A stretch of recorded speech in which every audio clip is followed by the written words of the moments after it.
The Quran in Surah Isra, chapter number 17, verse number 23 and 24. We have ordained for the human beings that they worship none but Allah, and they be kind to the parents.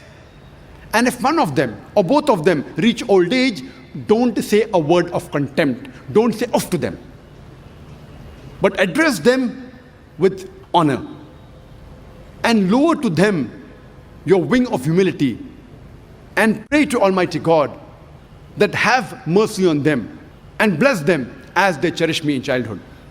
Almighty God says that after worshipping Almighty God, the next point is that you have to be good to the parents. The Quran says in Surah Anam chapter number 6 verse number 151 and Surah Ankabut chapter number 29 verse number 8, وَبِالْوَالِدَيْنِ إِحْسَانًا, that we have enjoined the human beings to be kind to the parents.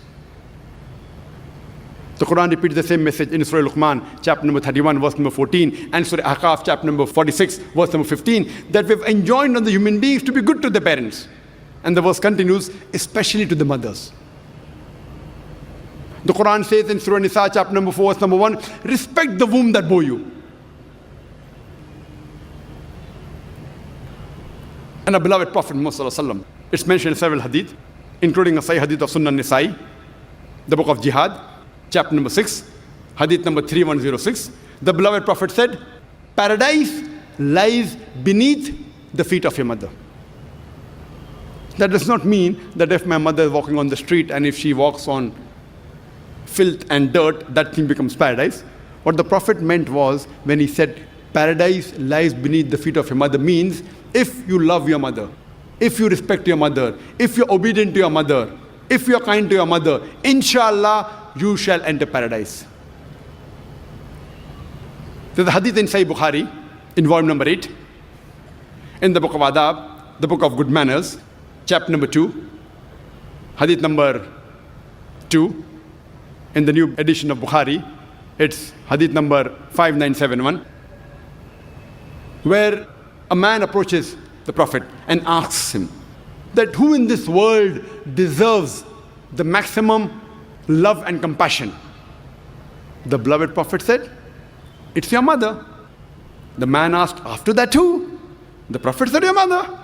The man asked, after that who? The Prophet said, your mother. The man asked, after that who? Then the Prophet said, your father. That means 75% of the love and compassion goes to your mother. 25% goes to your father. 3/4 of the love and compassion goes to the mother, and 25% of the love and compassion goes to the father.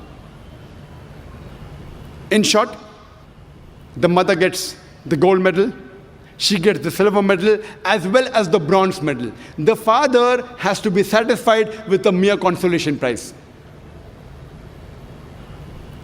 These are the teachings of Islam. I've got no option over it. Let's discuss the rights of the sister in Islam.